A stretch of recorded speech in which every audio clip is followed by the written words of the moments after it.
You wanted the best. You've got the best podcast, the hottest podcast in the world. The Chris Voss Show, the preeminent podcast with guests so smart you may experience serious brain bleed. The CEOs, authors, thought leaders, visionaries, and motivators. Get ready. Strap yourself in. Keep your hands, arms, and legs inside the vehicle at all times, because you're about to go on a monster education roller coaster with your brain. Now, here's your host, Chris Voss. Hi, folks. Chris Voss here from the ChrisVossShow.com, the ChrisVossShow.com. Welcome to the big show, my family and friends. We certainly appreciate you guys being here. The family that loves you but doesn't judge you, at least as not as harshly as your mother-in-law or your mom. Both of them, they're kind of in cahoots together because they want you to improve and clean up your room. So do it now, damn it, and take out the garbage. Thanks for tuning in, folks. We always appreciate you. As always, you always have family at the Chris Voss Show. So if you ever feel like you're alone in the world and the world hates you, it does, but the Chris Voss Show doesn't. So there's always that family there. And there's a plethora of brilliant minds and brilliant guests that we have on the show for 15 years now, 2 to 3 times a weekday, I should say. The lawyers make me correct that. 10 to 15. I can't feel my legs anymore, so I don't know what I say half the time anyway. Thank God for lawyers, or not. 10 to 15 episodes a week. There's so much content that you can never be alone, is what I'm trying to say. So even though the world hates you, the Chris Voss Show doesn't. So that you got that to work on. Run with it, baby. You go. We have an amazing gentleman on the show, and he's going to be talking about his life journey, how he helps people, how he mends the world, how he improves the quality of life and makes everything better, and how maybe he can help you too as well. We have a gentleman, Kirk McCarley, on the show. Do I have that to pronounce correct, Kirk? Well done, Chris. There you go. I wanted to make sure. I forgot to get that clarified at the beginning of the show. So now we know for sure, but it's good to be sure. He is the Seed Sower Coach, and he joins us on the show to talk to us about all the stuff he's learned, how he coaches and helps people, and everything that he does. He has over 30 years of executive leadership experience in both public and private sector environments. The Seed Sower Coach has a solid reputation for fostering individual growth and development beyond the client's expectation. He's enthusiastic while also contemplative, determined, yet relaxed. His passion as a coach is to help clients celebrate self-confidence and achieve full God-given potential. He's a graduate of the University of North Texas, and Kirk is certified and accredited professional coach, as well as a professional in human resources and SHRMP-CP certified. I believe that means that he can burp babies fully. I'm not sure. He'll tell us what that means. He also, I just made that up. He is also a production assistant for both college football and basketball for ESPN, and leads group cycling classes as a certified spinning instructor. He has been married to his wife, Cindy, for 43 years, has 2 children and 6 grandchildren. I'm surprised he doesn't have great-grandchildren at this point, but give him time. And they make their home in Florida with a rescue dog, Ivy. Welcome to the show. How are you, sir? I am well, Chris. Thanks for having me. Thanks for coming. Thanks for coming as well. You should be a relationship coach. 43 years marriage. I mean, you should be a marriage coach, dude. Probably some good advice there. As I told you before we came on, I have the wherewithal to outkick my coverage and married up, and she is an amazing girl. This is going to be a show with a lot of ESPN terms, isn't it? It is. There's your first one, no added charge. There you go. Do I have to pay a licensing fee to ESPN for this? I don't know. We'll check with the attorneys. So give us your .com so people can find you on the interwebs, please. I am the SeedSowerCoach.com, simple enough, and based, as you said, in Florida, Northwest Florida. We were fortunate yesterday. The hurricane escaped us. It was to the east, but we got a nice downpour of 3.6 inches, so the grass looks lush and green outside my yard. Yeah, that was crazy. That was like a 1 in 90 years or 160 years or first ever or something. A lot of weird stuff going on with the environment lately. It has been, and the Big Bend just doesn't get that. It had been, as you said, like 90 years and worked its way out through Georgia and South Carolina. And I'm seeing spaghetti models now, whatever they are, that indicate there's a possibility it may curve its way back into Florida. Really? Yeah. Wow. Well, maybe it's like a I don't know. Is there a lot of ragu sauce going around there to kick off a ragu thing, spaghetti deal? Maybe Something? a nice Alfredo. There you go. There you go. Or Yeah. vodka sauce. That's my favorite, Vodka sauce. especially Yeah. if the vodka's in it.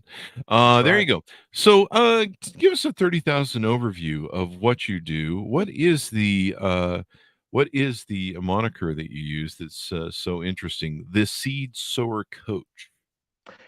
That's a play off a couple of different things. First of all, scripture from the Gospel of Luke, Mhm. and that's what a coach attempts to do is plant seeds, cultivate them, allow them to grow and flourish into something that's better than it was when that kernel was put into the ground.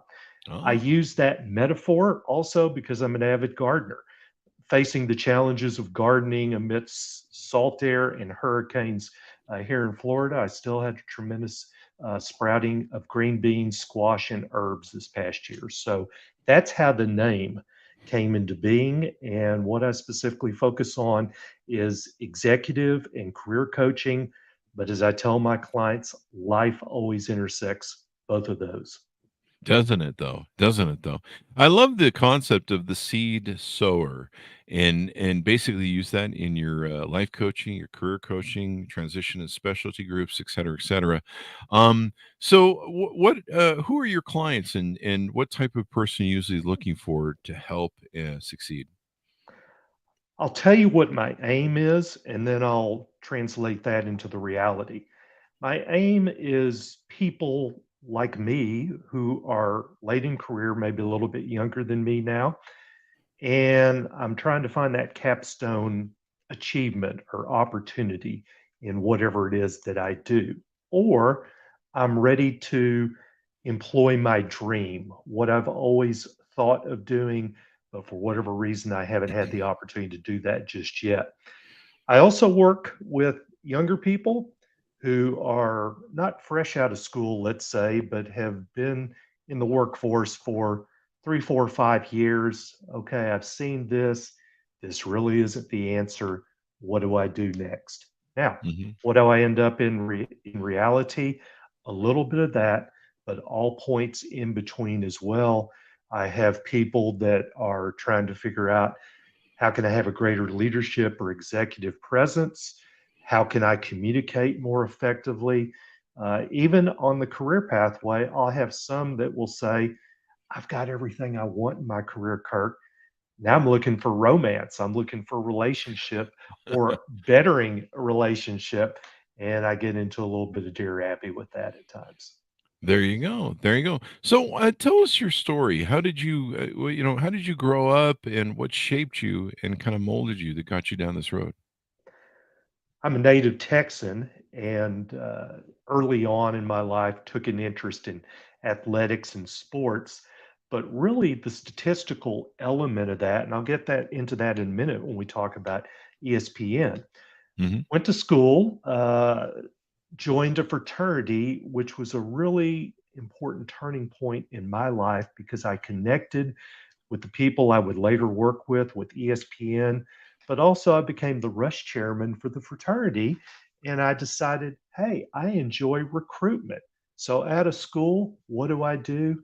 I go into human resource management, and I Ah, do that basically for the next 35 years.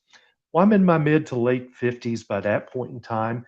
This has been a pretty good career. I give it a B plus and A minus. It wasn't the best thing since sliced bread, but it's been pretty good.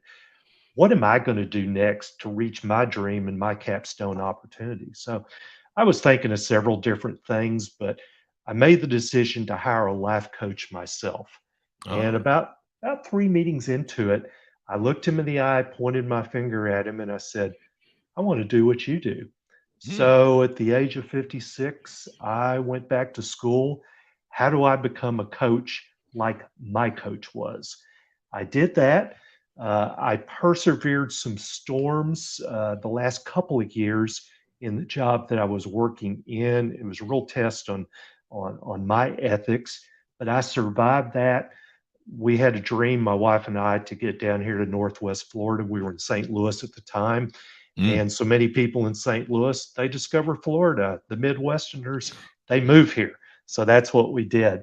And hung out the shingle in 2016, 17, and began the Seed Sower Coach. This is my 7th year of doing that. And that was kind of the foundation for how I got to where I am now. There you go. Do you miss the barbecue in St. Louis? I miss a little bit of it, but I miss going through Memphis to get some of the There you go. barbecue that's there. I love Yeah. the interstate barbecue that's off the side of the road. So Oh, man. uh, that and KC were wonderful. I will say this: those of you, my friends that are in St. Louis, I miss the toasted ravioli, the Ted Drew's frozen custard, and the St. Louis Cardinals, but not so much this year. There you go. I miss Arthur Bryant's in Kansas City. That's one of my favorite burn ends place to go. So you end up going out to Florida. What was it when you had that moment with your coach? What was it that you found really drew you to want to be a coach? What was the light for you that turned on and went, I really want to do this? Great question. I was thinking about going into therapy. I needed therapy at that time, but thinking about going into therapy as a potential vocation. I thought about teaching. I even thought about faith-based ministry. But I took an accounting of what have I done to this part to this point in my life, and what's a natural transition. And towards the tail end of my HR career, I was doing less and less of let's write a policy, let's go out and deal with employee relations, let's look at our compensation and benefit plan. And it became more of people approaching me and saying, Kirk, I'm lost with where I'm going. I'm Uh, not getting the traction in my career that I would like. What do I do? How do I market and sell myself? So, noting that and noting so much of what coaching involves, it created a natural transition for me and incorporated so many of those same elements of the potential careers that I was going to pursue anyway. So it was the sweet spot for me. And I was just intrigued with my coach's technique and what he was doing and what he did for me. so do you find that you're attracted to helping other people? It sounds like that's the impression I'm getting. I am, and what I find myself doing more and more is listening. I've got two ears, one mouth, and quieting myself and taking joy in asking good questions. There you go. Good questions are the key to a great life. I think Anthony Robbins wrote a book on that years ago, and I remember reading it. And the power of questions, and it's great for thinking out of the box. Seeing things that you don't know. Seeing Pastor Skatomas and maybe understanding or being self-reflective and more self-aware of things. What do you find are topics most people are helping with, or do you have an example of someone you helped recently that you helped them do a breakthrough? I had a client I was working with last year and into earlier this year, and we had about 14, 15 meetings. But what was so enjoyable for me, and just I was doing cartwheels over it, is I saw a growth each time we met. This was a client that began with kind of playing their cards close to the vest, not sharing a whole lot about who she really is. And that is some information I needed to help her with. How am I going to market? How am I going to sell myself into the workforce? Hmm. She grew each time. I learned more about what made her tick, what her passions were, how she differentiated herself from others, what made her unique. I started to learn about her family, about her kids that she had, about what it is she desired, and the self confidence in her just grew each time. And now these days, I follow her on Facebook. She's putting all kinds of things out there about not only her professional life, but her personal life. And this is an interesting person that you want to get to know. And I just felt so much reward and gratification from that experience. There you go. Everyone's a brand now, and so you kind of have to build yourself out there. It's like a LinkedIn and different things, and let the world know who you are, what your like your professional aspects are, and some of the things that hopefully you think, if it's not too out there. You know, you probably don't want to start walking around like we always do a callback joke about how the Earth isn't flat; it's square on the show.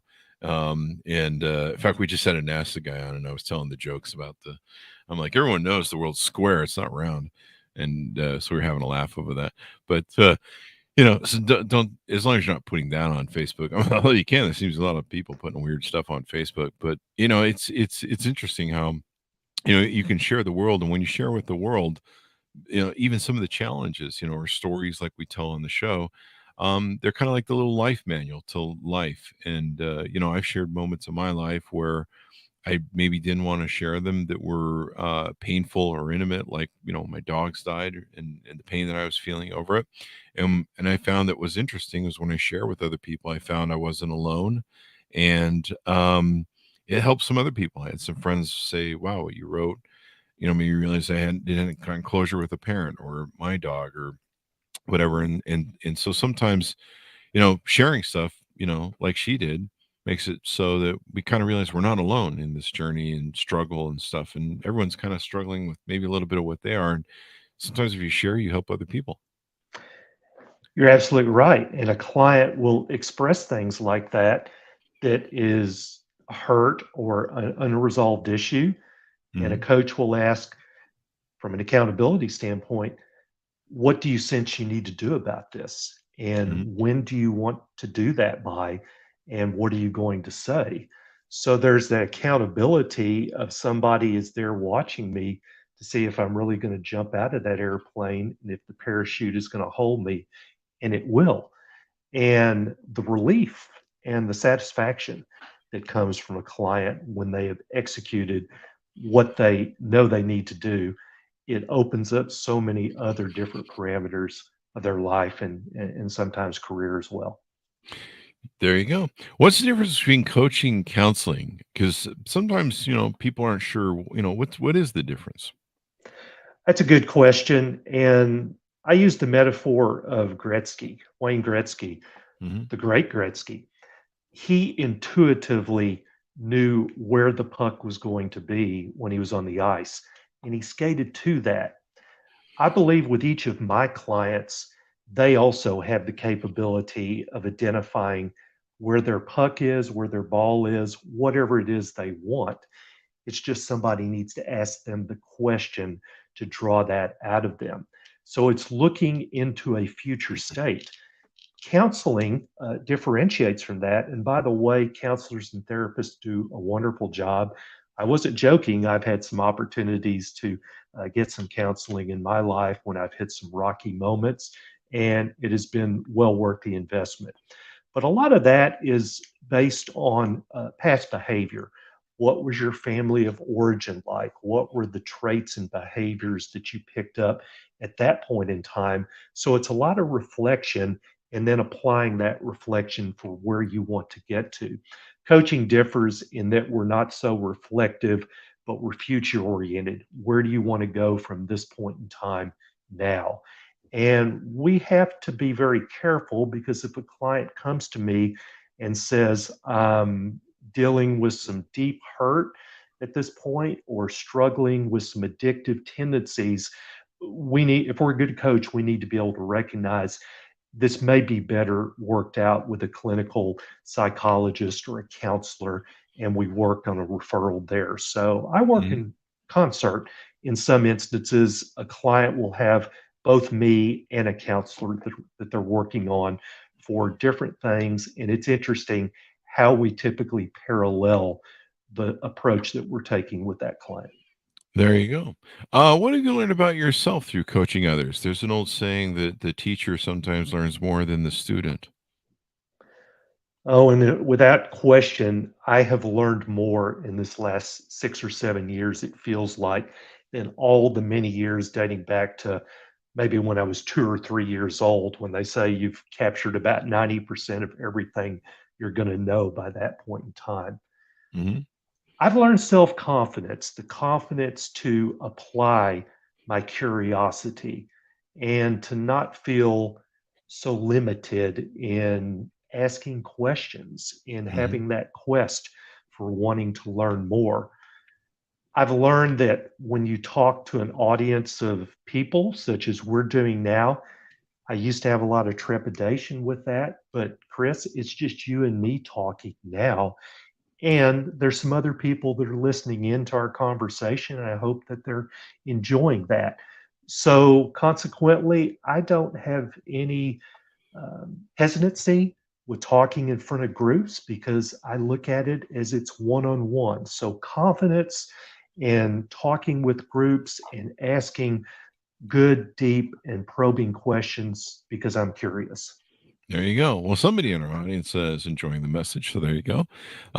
People are out there going, "Hey, this is awesome!" So, and it's once again, it comes back to the thing about not being alone. So you do life coaching, you do career coaching. What do you find most people are struggling with in the business world nowadays in careers? COVID was a watershed moment Yeah. for many people. For me, it was when my business really took off because in 2020, a lot of people thrown for a loop. What do we do now? Hmm. It's kind of like William H. Macy in Pleasantville, and the world goes into color. What do we do now? We dealt Hmm. with a black and white environment. So it was coming up with solutions for that is what people were seeking. That's why they sought my counsel. We still deal somewhat in the aftermath of that. I like this remote work idea, but I'm missing the interpersonal connection. How do we have a healthy and effective blend of that? So I'm hearing a lot of that. How can I be an effective leader in a remote environment? How do I supervise and measure performance when I'm not watching people physically day in and day out?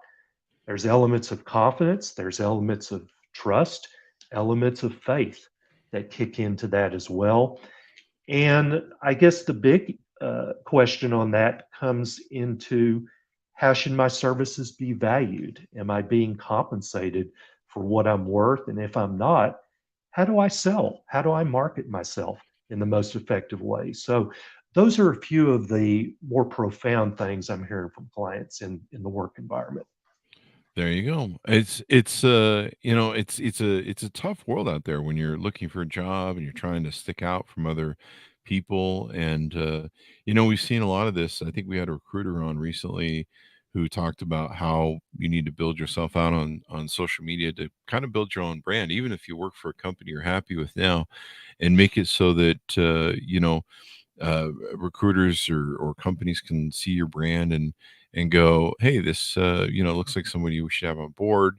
He speaks about his expertise and everything else. One thing you did touch on is faith, and I know faith is important to you. How does your role with faith play into what you do? I come into relationships faith neutral. People that get to know me, they will learn about my faith potentially or not if it enters in to where we have an intersection in our life. I give a very interesting example. Um, I'm a Christ follower.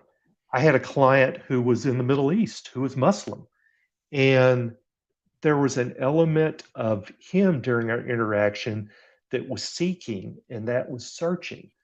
So, one of the things I want to be very careful with, I don't want to alienate this guy. I want to be a vessel of what Christ would, I think, want me to be. So, rather than cast judgment, it was listening. Tell me more about your faith, why it's important to you, what you're seeking that's within your faith. We were able to establish a relationship. It was not one of where I need to make him something else, but I want to be a positive vessel so that his takeaway is, hey, I dealt with this Christian guy. He was okay. I felt respected. And I, in turn, felt respected from him. We had a relationship. I grew as a result of it. There you go. And that's important. I mean, everyone's got like different belief systems they have, but it always seems like aside from that, people struggle with the same sort of things in life, job, careers, life, marriages, relationships, and all those things. And those seem to be, I guess no matter what faith you believe in, you can still have problems. Like I can't get enough swipes on me on Tinder. So there's that. So I'm still working on it. Tell us about what you do for ESPN. This is interesting. I've had the pleasure of working for ESPN now for some 28 seasons. Before Mhm. that, I worked with the organization out of Charlotte called Raycom. And before this age of conference realignments in Texas, where I was at the time, and native Texan, we had this thing called the Southwest Conference. And it was all Texas teams except for Arkansas for a little while that was playing in that. So that conference disbanded 1995. What are we going to do now? ESPN launched this new network called ESPN2, and the person I was assisting moved over there, and we were the first team on that new network.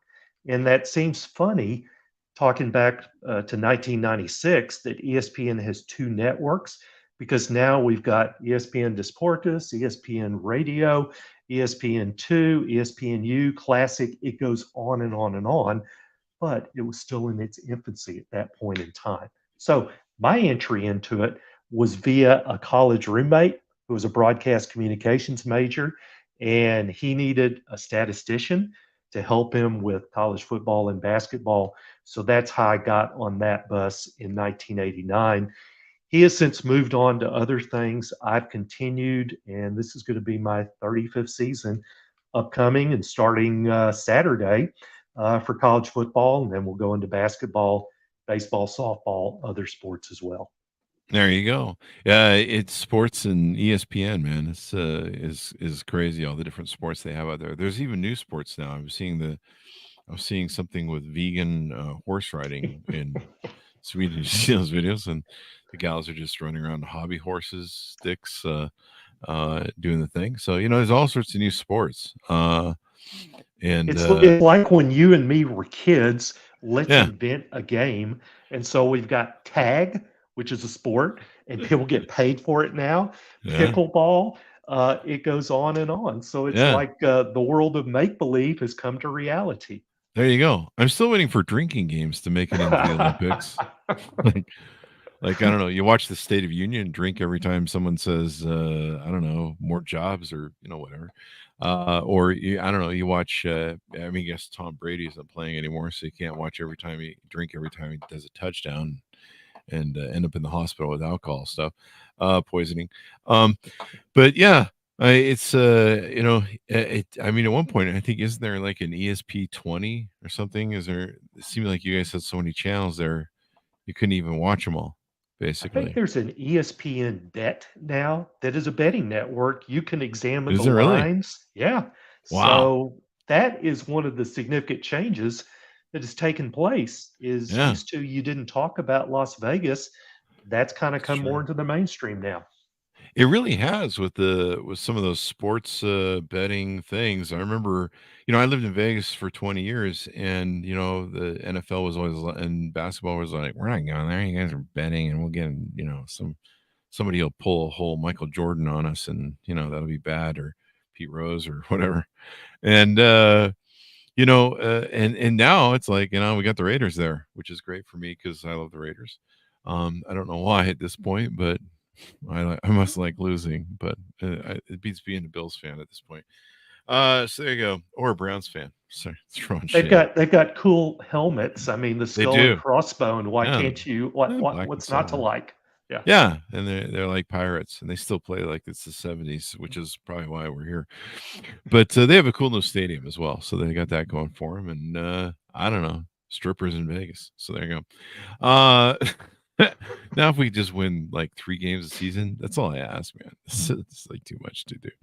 Well, So, and they get Major League Baseball next. The A's are gonna relocate. are they So going to really? yeah, God, we're just stealing everything from Oakland at this point. That seems not yeah, fair. poor Oakland. Yeah, it's almost like my childhood is just being moved around. Like I grew up, in LA where there was the Rams, LA Rams, and then the Raiders, and then now the Rams are back there, and Raiders are following me around. So I don't know. It's kind of everything's old, it's new again, and everyone in San Diego just got screwed to hell by the Chargers. So there you go. Well, Um, and I was in St. Louis before here, so we lost the Rams oh, back to that's Los right. Angeles, Yeah. and that left our community very bitter, but also somewhat wealthy from the settlement that came from that. Oh, there you go. There you go. Well, you guys never really did have the Rams. It was they were on loan from LA, I so they guess just so. went back. Yeah, I'm sure same. kind of like Trans World Airlines. Yeah, basically. So you do a number of things, and that's why I bring this up. Now you're also into spin classes, I believe. Is that correct? Spinning Chris, classes? I get paid money to yell at people on bikes in Really?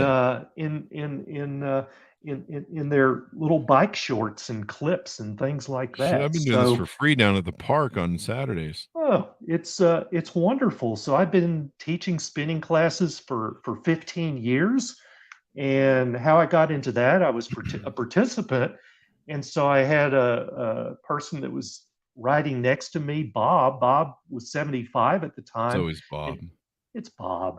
It's It's always kind of Bob. like Hi Bob was a drinking game for the Newhart show, by the way. Speaking of drinking Was it games, really? you guzzled every time they said Hi Bob. Anyway, Ah, not to digress, but this Bob said, Kirk, you and I ought to go teach classes. And so a 70-something-year-old guy, I'm not going to turn him down. So we did. I'm still teaching. Bob's still teaching at 90 something. wow.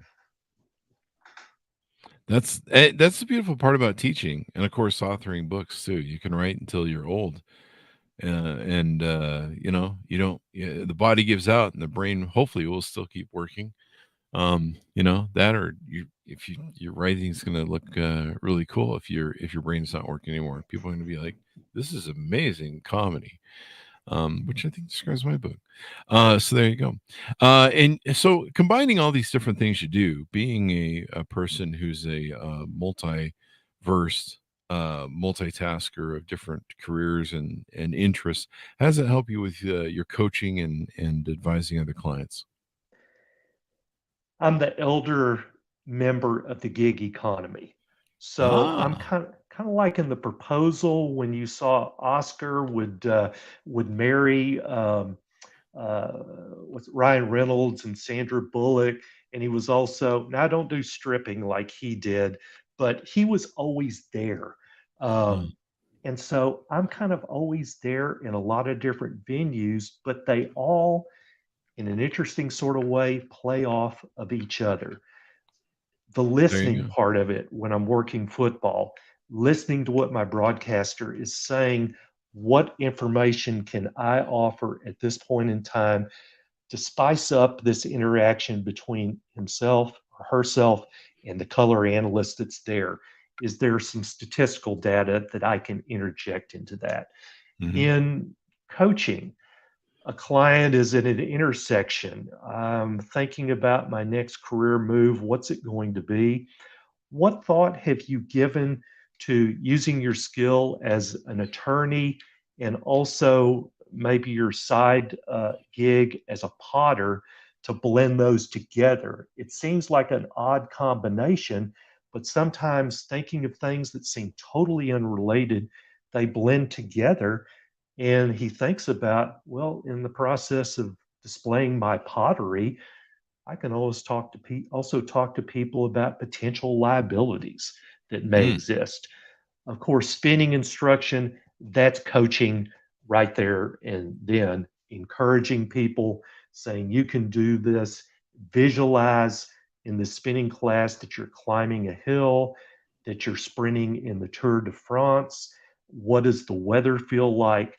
Creating those kinds of sensations and elements. So they all intersect with each other in some way, in many ways. There you go. Do you yell at people in coaching like you do in the spin class? No, I'm nice in coaching and spinning.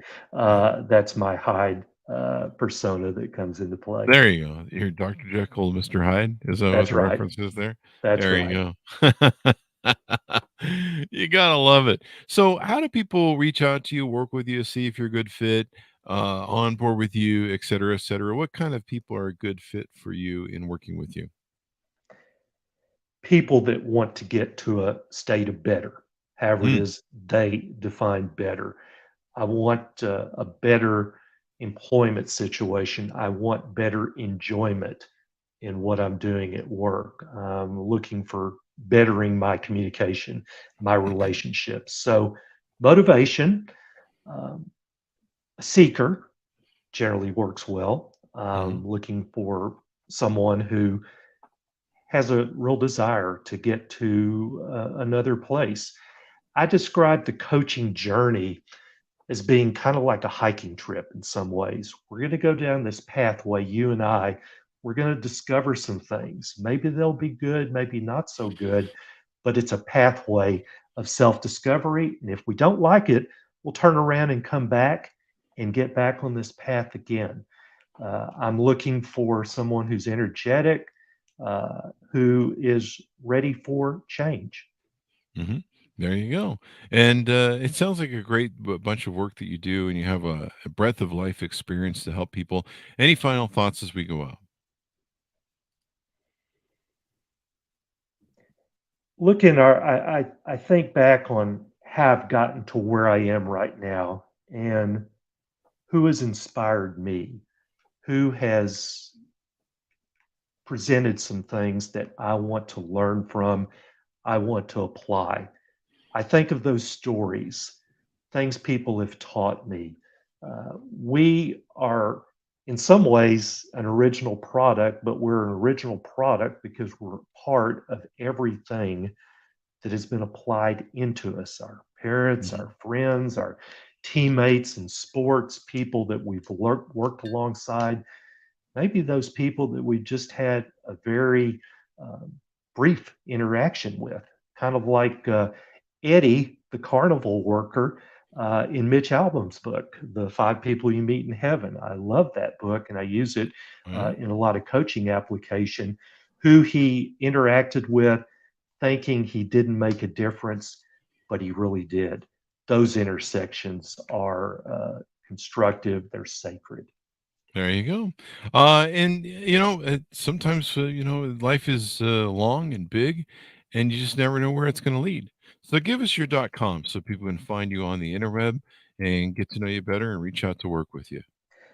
I can be found at the seedsowercoach.com, and you can also get a hold of me via email, Kirk at the seedsowercoach.com. That's my email address.